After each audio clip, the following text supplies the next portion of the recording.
Assalamualaikum learners. In this video I am going to solve numerical problems of chapter 1 physics class 9th. So let's start these problems. So in the first numerical जो है वो है express the following quantity using prefixes. अब ये prefixes जो है मैंने पहले अपनी पिछली वीडियो में डिफ़ाइन कर दिया और उनको एक्सप्लेन कर दिया. अगर आपको फिर भी नहीं आता तो मैंने इसका लिंक शेयर कर दिया नीचे डिस्क्रिप्शन में, आप वहाँ से देख सकते हैं. इसको आपने प्रीफिक्स को यूज़ करते हुए इसको क्वांटिटी को लिखना है. अब इसमें आपके पास 3 ज़ीरोज़ हैं, तो इन 3 ज़ीरोज़ को आपने लिख देना है 10⁻³ में. मतलब कि 3 ज़ीरोज़ का मतलब है 10⁻³ 10⁻³ को अगर आप एक्सपेंड करें कैलकुलेटर पे तो आपके पास 1000 ही आएगा ग्राम.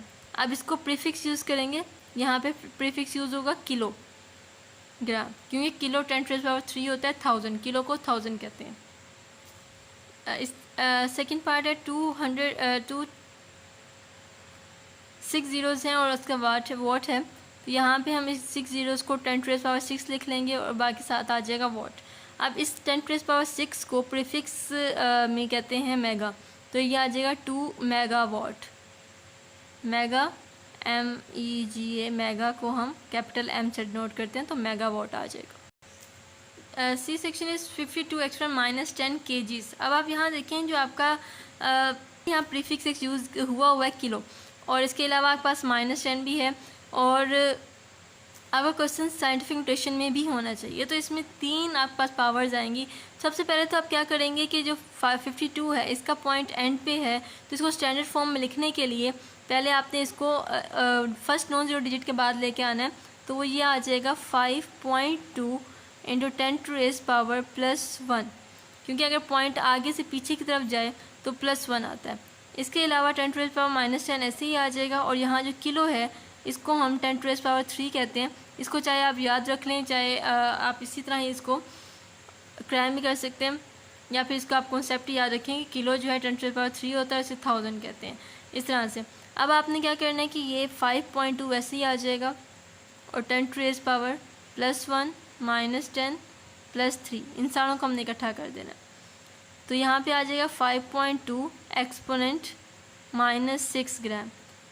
तो एक्सपोनेंट -6, अब -6 को प्रीफिक्स की लैंग्वेज में माइक्रो कहते हैं, तो 5.2 माइक्रोग्राम आ जाएगा. माइक्रो वर्ड मैंने यूज़ किया और इसको हम डिनोट करते हैं म्यू से, which is a Greek letter. D part is 225 exponent -8 seconds. तो यहाँ पे पहले तो जो आपका नंबर है वो साइंटिफिक नोटेशन में होना चाहिए. तो इसका पॉइंट कहाँ पे है? एंड पे है, तो ये पॉइंट यहाँ पे आ जाएगा और इस पॉइंट को फर्स्ट नॉन ज़ीरो डिजिट के पास लेके जाएंगे तो ये 2 के बाद आएगा 2.25 एक्सपोनेंट +2 आ जाएगा, और यहाँ पे आ जाएगा -8 सेकेंड्स. सो 2.25 एक्सपोनेंट -6 सेकेंड्स आ जाएगा. और -6 को प्रीफिक्स की लैंग्वेज में माइक्रो कहा जाता है, जैसे मैंने ऊपर लिखा है, तो ये आ जाएगा 2.25 माइक्रो सेकेंड्स. तो ये सबके आंसर्स आ जाएंगे. क्वेश्चन नंबर 2 में हमें बताना है how do the prefixes micro, nano and pico relate to each other. तो पहले तो पता होना चाहिए कि माइक्रो प्रीफिक्स के नैनो और पीको की वैल्यू क्या होती है. तो जो माइक्रो होता है वो होता है 10⁻⁻6 के इक्वल, नैनो की वैल्यू 10⁻⁻9 और पीको की 10⁻⁻12 वैल्यू होती है.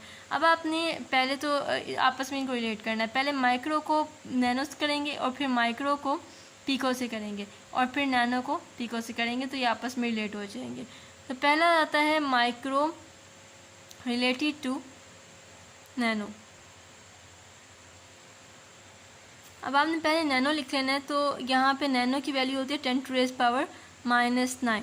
तो यहाँ पे लिखते हैं 1 नैनो इज इक्वल टू 10⁻⁻9. अब यहाँ पे इसको ब्रेक करके लिखा जा सकता है इंटू 10⁻³ और 10⁻⁻6. मतलब -9 को हमने ब्रेक कर दिया 2 पावर्स में, -3 और -6 में, और यहाँ पे 1 नैनो वैसे ही आ जाएगा. तो यहाँ पे लिखते हैं 10⁻³ और 10⁻6 क्या होता है? माइक्रो. तो यहाँ माइक्रो आ जाएगा. तो 1 nano is equal to 10⁻³ micro. Okay, so next is micro to pico. 1 pico की वैल्यू क्या होती है? 10⁻⁻12. तो जैसे आपने ऊपर इसको ब्रेक किया था वैसे ही आपने करना है इसे ब्रेक। अब क्योंकि आपने पिको से माइक्रो में जाना है तो फिर क्या करना है 10 टू द पावर, और माइक्रो क्या होता है -6, तो इसको हम उसी तरह ब्रेक करेंगे। वरना हम -12 को किस तरह ब्रेक कर सकते हैं, इसको हम -2 -10 -8 -4 इस तरह ब्रेक कर सकते हैं। लेकिन क्योंकि हमने माइक्रो में जाना है इसलिए हमने इसको -6 करके ब्रेक किया, क्योंकि हम -6 चाहिए। तो यहाँ पे आ जाएगा 10 टू द पावर -6 और इसको हम लिख देंगे micro. So 1 pico is equal to 10 to the power -6 micros. Okay, the next is nano and pico. तो हम यहाँ लिखेंगे 1 pico is equal to 10 to the power -12, और इसको हमने क्योंकि लेके जाना नैनो में तो नैनो की पावर -9 होती है, तो इसको हम इस तरह से ब्रेक करेंगे क्योंकि हमें -9 चाहिए। तो -3 -9, क्योंकि -3 -9 -12 होता है, तो यहाँ पे आ जाएगा 10 to the power -3 nano. 1 pico is equal to 10 to the power -3 nano answer आ जाएगा। Numerical number 3 is your hair growth at the rate of 1 millimeter per 8 day. Find the growth rate in nanometers per second. मतलब कि आपका एक दिन में 1 millimetre hair grow होता है, तो आपने इसका पर सेकंड फाइंड करना है कि कितना नैनोमीटर पर सेकंड ये ग्रो करता है। तो पहले तो आपको पर डे में पता होना चाहिए कि कितने सेकंड्स होते हैं, क्योंकि आपने सेकंड में जाना है। इसके अलावा मिलीमीटर से जाना है नैनोमीटर्स में, तो फिर आपको पहले इसकी सारी कन्वर्जन करनी पड़ेगी। तो पहले जितना भी है आपके हर स्टेप के मार्क्स होते हैं इसमें न्यूमेरिकल में। तो गिवन जो आपका होता है वो आपने लिखना होता है, given hair growth is equals to 1 millimetre per day, और रिक्वायर्ड या टू फाइंड, कुछ भी आप लिख सकते हैं, required hair growth in nanometres per second. ठीक है जी।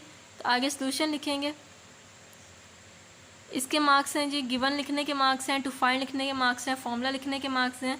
इसके अलावा जो आप सॉल्यूशन में कैलकुलेशन करते हैं उसके मार्क्स हैं, और यूनिट लिखने के मार्क्स हैं। तो इस हिसाब से ये मार्क्स डिस्ट्रीब्यूट होते हैं। तो एक एक स्टेप को आपने मिस नहीं करना है, किसी स्टेप को। सॉल्यूशन में क्या आएगा कि 1 मिलीमीटर पर डे है, तो पहले इसको हम कन्वर्ट करेंगे। पहले से हम लिख लेते हैं, मिली को लिखते हैं 10 to the -3, 1 milli 10 to the -3 होता है, और ये मीटर आ जाएगा। और पर डे है, तो पर डे से अगर हमने मतलब पर डे यहाँ पे लिख लेते हैं, चले, तो यहाँ पे 1 × -3 मीटर ऐसे ही आ जाएगा। और डेज़ में कितने सेकंड होते हैं, क्योंकि हमने सेकंड में जाना है डेज़ से, तो डेज़ में कितने सेकंड होते हैं, डेज़ सेकंड में जाने के लिए आपने एक 1 डे में 24 आवर्स होते हैं, और 24 आवर्स में से 1 आवर में 60 मिनट्स होते हैं, और 1 मिनट में 60 सेकंड्स होते हैं। तो इसको अगर आप मल्टीप्लाई सबको कर देंगे तो ये आ जाएगा 86400। तो 1 डे में 86400 सेकंड्स आ जाएंगे। अगर आप इसे डिवाइड करेंगे तो ये आ जाएगा 1 एक्सपोनेंट -3। अब यहाँ पे जो एक्सपोनेंट का साइन होता है वो ये है, किसी कैलकुलेटर में यहाँ पे ई लिखा हुआ होता है, और किसी में यहाँ 10 टू द पावर लिखा होता है। तो आपने जस्ट मल्टीप्लाई 10 नहीं लिखना, आपने 1 एक्सपोनेंट लिखना है, और -3 वैसे ही आ जाएगा। उसके अलावा कोई आपको डालने की ज़रूरत नहीं है पावर। इसको डिवाइड करना है आपने 86400 के साथ, तो ये आंसर आता है 1.157 एक्सपोनेंट -8। अब आपको आंसर चाहिए नैनोमीटर पर सेकंड में। तो जैसे पिछले मैंने आपको बताया था कि नैनो की वैल्यू क्या होती है, नैनो की वैल्यू होती है -9। तो फिर -9 करने के लिए जो कि रिक्वायर्ड है, हम ये पॉइंट एक नंबर आगे लेके जाएंगे। तो ये नंबर जब एक नंबर आगे जाएगा, ये पॉइंट ये आगे जाएगा, तो हमारे पास आ जाएगा 11.57, और यहाँ पे जो आगे हम लेके आए हैं वो 10 की पावर में चला जाएगा, लेकिन -1 के साथ, क्योंकि अगर पॉइंट आगे जाए तो -1 आता है, और ये 10 टू द पावर -8 आ जाएगा। यहाँ पे क्योंकि मीटर था ओवर सेकंड, तो ये यूनिट बनेगा मीटर पर सेकंड। अब 11.57 10 to the power -1 -8 powers add हो जाएंगी दोनों, और ये आ जाएगा 11.57 एक्सपोनेंट -9 मीटर पर सेकंड। अब देखिए -9 बन गया और इसे हम क्या लिखेंगे 11.57 नैनोमीटर पर सेकेंड। तो ये आपका सोल्यूशन आ गया। Hair growth at the end rule लिखें कि आपने फाइंड क्या किया actually, hair growth in nanometres per second. तो ये आंसर आ जाएगा। So in numerical number 4 you at the following in standard form. आपने स्टैंडर्ड फॉर्म में लिखना है। जैसे कि मैंने आपको बताया स्टैंडर्ड फॉर्म में क्या होता है, आपका पॉइंट जो है फर्स्ट नॉन जीरो डिजिट के बाद होता है, तो इसको आपने पॉइंट को फर्स्ट नॉन जीरो डिजिट के बाद लेके जाना है। तो यहाँ पे पॉइंट कहाँ कंसिडर होगा, एंड पे। अगर कोई पॉइंट नहीं है तो एंड पे कंसिडर होगा। इस पॉइंट को आपने फर्स्ट नॉन जीरो डिजिट जो कि 1 है उसके बाद लेके आना है। तो ये आ जाएगा 1, ये इधर आके पॉइंट यहाँ पे आएगा और ये आएगा 1.168 और बाकी जो आप पॉइंट लेके गए पीछे वो बाकी डिजिट्स पावर में आ जाएंगे 1, 2 एंड 3। अब क्योंकि पॉइंट पीछे की तरफ गया है तो पॉइंट प्लस में आएगा, पावर प्लस में आएगी और ये आ जाएगा 10⁻⁻27 1.168। अब पावर्स को आपने ऐड कर देना 3 - 27, तो ये आ जाएगा 1.168 एक्सपोनेंट -24। ये जस्ट आंसर आ जाएगा। इन पार्ट बी 32 एक्सपोनेंट 5, इसको भी हम क्या करेंगे, इसको पहले स्टैंडर्ड फॉर्म में लिखना है। तो यहाँ पे आ जाएगा 3.2 और पॉइंट क्योंकि पीछे गया इसलिए +1 आ जाएगा और एक डिजिट पीछे गया इसलिए +1 आएगा और 10⁻5 वैसे ही आ जाएगा। इसको हम लिखना है 3.2 10⁻+1 +5 पावर्स ऐड हो जाएंगी और ये आ जाएगा 3.2 एक्सपोनेंट 6 आंसर आ जाएगा। Okay 725 exponent -5 kilogram. आपने जैसे कि मैंने बताया कि स्टैंडर्ड फॉर्म में एक बात तो ये है कि आपका point first non zero digit के बाद होना चाहिए। इसके अलावा ये भी पॉइंट है कि आपके जो यूनिट्स हैं वो भी स्टैंडर्ड होने चाहिए। तो जो हमारा मैथ्स का स्टैंडर्ड यूनिट है वो ग्राम है, किलोग्राम नहीं है, इसलिए हमने किलो को भी इसमें कन्वर्ट कर दें। तो यहाँ पे पॉइंट एंड पे है तो ये फर्स्ट नॉन जीरो डिजिट के बाद जाएगा तो ये आ जाएगा 7.25 एक्सपोनेंट +2 और ये -5 ऐसे ही आ जाएगा और किलो का जो हमारे पास वैल्यू होती है वो होती है 10⁻+3 और ये ग्राम वैसे ही आ जाएगा। अब इन सबको आपने पावर्स को ऐड कर देना है +2 -5 +3, जो साइन जिसके साथ है वही आएगा, कोई साइन चेंज नहीं होगा, इसको ऐड करना कहते हैं। तो 7.25 एक्सपोनेंट 0 आ जाएगा ग्राम और किसी की पावर अगर आप 0 लें तो आंसर 1 आता है। तो ये जब इससे 1 से मल्टीप्लाई लिख लेती हूँ मैं यहाँ पे 10⁻01 होती है, चाहे आप 1000 की पावर भी 0 लें आंसर 1 ही आएगा। तो 7.25 ग्राम आंसर आ जाएगा। D part is 0.02 exponent -8। अब आपने इसे क्या करना है, फर्स्ट नॉन जीरो डिजिट के बाद लेके जाना है। तो ये अब आगे की तरफ मूव करेगा और ये आ जाएगा 2 एक्सपोनेंट 2 माइनस के साथ, क्योंकि ये फॉरवर्ड मूव किया इसलिए -2 आएगा और नंबर क्योंकि छोटा था इसलिए माइनस के साथ आएगा और ये -8 आ जाएगा। तो 2 एक्सपोनेंट, इसको हम इकट्ठा कर लेंगे पावर्स को, तो ये आ जाएगा 2 exponent -10। Now numerical 5 right the following quantities in standard form. तो फर्स्ट पार्ट है 6400 किलोमीटर, इसमें आपने यूनिट चेंज नहीं करना एज योर बुक सेज। सो इसमें आपने ये करना है कि जो पॉइंट है उसको आपने फर्स्ट नॉन जीरो डिजिट के बाद लेके जाना है। तो ये आ जाएगा 6.4 और 10⁻³ और +3 आएगा क्योंकि पॉइंट बैकवर्ड गया इसलिए ये, और बाकी किलोमीटर ऐसे ही आ जाएगा। ओके इसमें भी आपने पॉइंट जो है फर्स्ट नॉन जीरो डिजिट के बाद लेके जाना है। तो ये जो पॉइंट है यहाँ पे शिफ्ट हो जाएगा और ये आ जाएगा 3.8 और 10⁻1 2 3 4 एंड 5 +5 किलोमीटर। ये जैसे इतना ये आंसर आ जाएगा। ओके इसमें पॉइंट यहाँ पे कंसिडर होगा और ये बैकवर्ड जंप करेगा फर्स्ट नॉन जीरो डिजिट के बाद। तो ये आ जाएगा 3 एक्सपोनेंट 1 2 3 4 5 6 7 एंड 8 +8 मीटर पर second which is actually the speed of light. The answer seconds in a day. तो जैसे आपके पिछले एक न्यूमेरिकल में यूज़ हुआ था जहाँ पे आपने 1 डे को सेकंड में कन्वर्ट किया था, इसमें भी आपने करना है कि एक डे में कितने सेकंड्स होते हैं। तो पहले तो 1 डे में 24 आवर्स होते हैं। आप यहाँ लिखेंगे 1 day is equals to 24 hours. तो 24 आवर्स के बाद 1 आवर में 60 मिनट्स एंड 1 मिनट में 60 सेकेंड्स। मतलब यहाँ छोटा छोटा लिख देती हूँ, 1 आवर हो गया यहाँ पे और ये मिनट्स में चला गया और फिर मिनट से सेकंड में चला जाएगा। अगर आप इसे मल्टीप्लाई करेंगे तो आपका आंसर आएगा 86400 सेकेंड्स। तो 1 डे में इतने सेकेंड्स हो जाते हैं। अब आपने क्या करना है, इसको स्टैंडर्ड फॉर्म में लिखना है। तो पहले आप इसको पॉइंट जो है वो यहाँ पे कंसिडर करते हुए इसको बैकवर्ड लेके जाएंगे। तो 8.6 एक्सपोनेंट 1, 2, 3 एंड 4 प्लस 4 सेकेंड्स, ये इसका आंसर आ जाएगा। ओके जी, the sixth numerical is on closing the jaws of a vernier callipers, zero of the vernier scale is on the right to its main scale such that 4 division of its vernier scale coincides with one of the main scale divisions. Find its zero error and zero correction. तो अब यहाँ पे क्या है कि आपके पास vernier scale है, vernier callipers है, जो कि आप बहुत ज़्यादा यूज़ करेंगे आपके प्रैक्टिकल्स में, जो कि मेन प्रैक्टिकल्स हैं 9th क्लास के।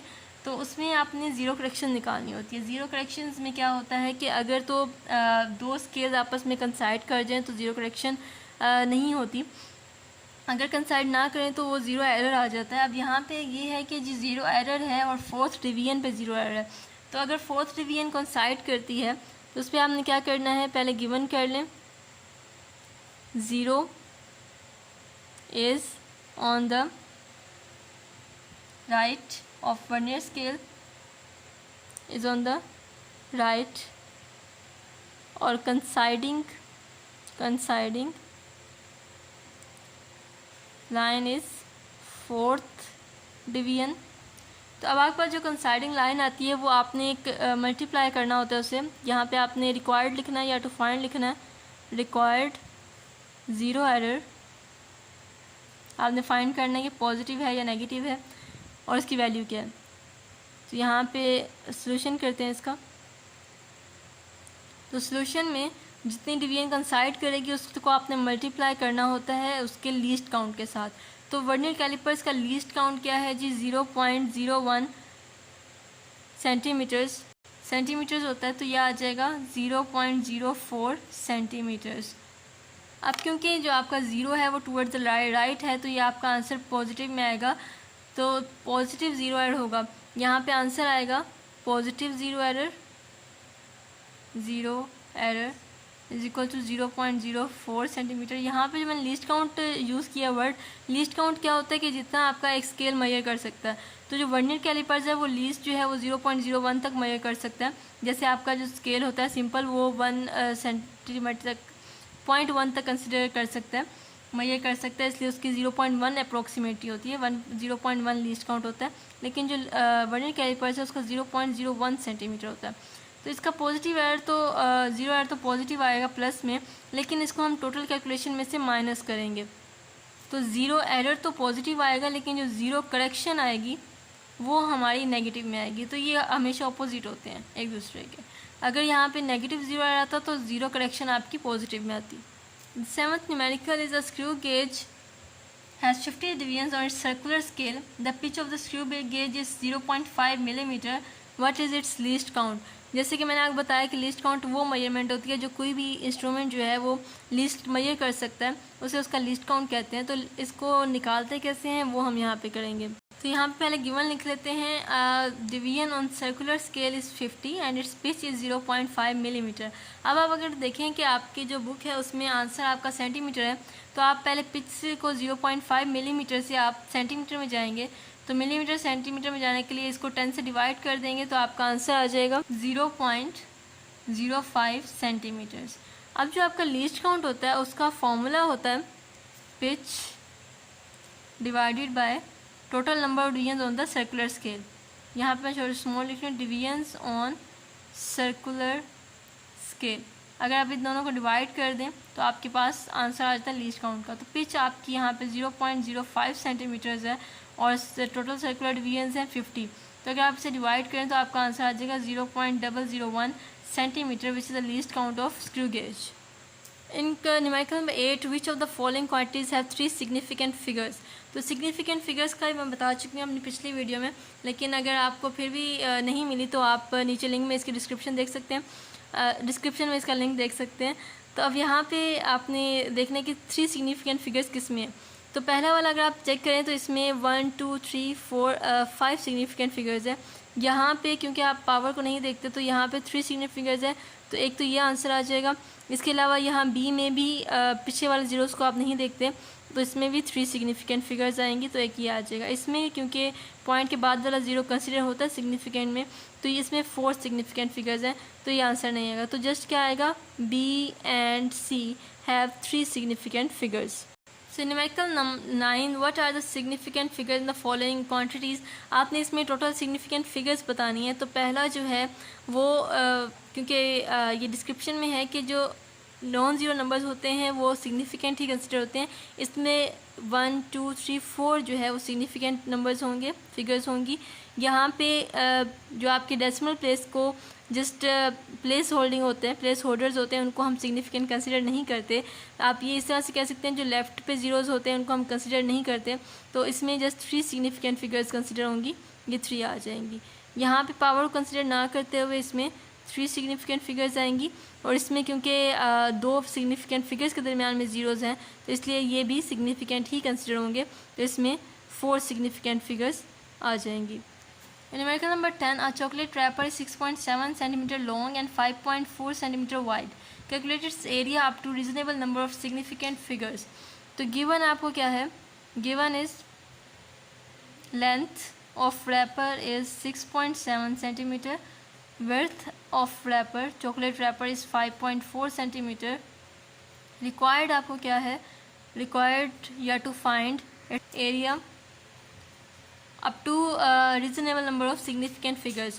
तो यहाँ पे आएगा सोल्यूशन, इसका आ जाएगा एरिया जो है किसी भी फिगर का, जो रेक्टेंगुलर फिगर है उसका एरिया का फॉर्मूला होता है लेंथ इनटू विड्थ। तो आपने क्या करना है, इसको मल्टीप्लाई करना है लेंथ को विड्थ के साथ। तो 6.7 इंटू 5.4, तो ये इसको मल्टीप्लाई करें तो आता है 36.18 सेंटीमीटर स्क्वायर। अब यहाँ पे है reasonable number of significant figures. तो ये जो आपका एक कैलकुलेटर या फिर एक स्केल जो है मेजर कर सकता है वो 36 मेजर कर सकता है, 36 सेंटीमीटर स्क्वायर। तो अगर आप चॉकलेट रैपर में देखें तो आप इन 2 फिगर्स को कंसिडर नहीं करते, आप इन्हें इग्नोर कर देते हैं। तो ये 36 सेंटीमीटर स्क्वायर सिग्निफिकेंट कंसिडर होगा, इसलिए इसका आंसर आएगा 36 सेंटीमीटर स्क्वायर। तो अगर आप आंसर आप यहाँ तक लिखेंगे तो आप गलत हो जाएगा। एरिया आपने सिग्निफिकेंट फिगर्स तक 36 लिखना है। तो ये जो है फर्स्ट चैप्टर के न्यूमेरिकल्स है सारे। तो अगर इसमें आपको समझ नहीं आई तो आप पूछ सकते हैं। So keep supporting and like my channel. Thank you so much.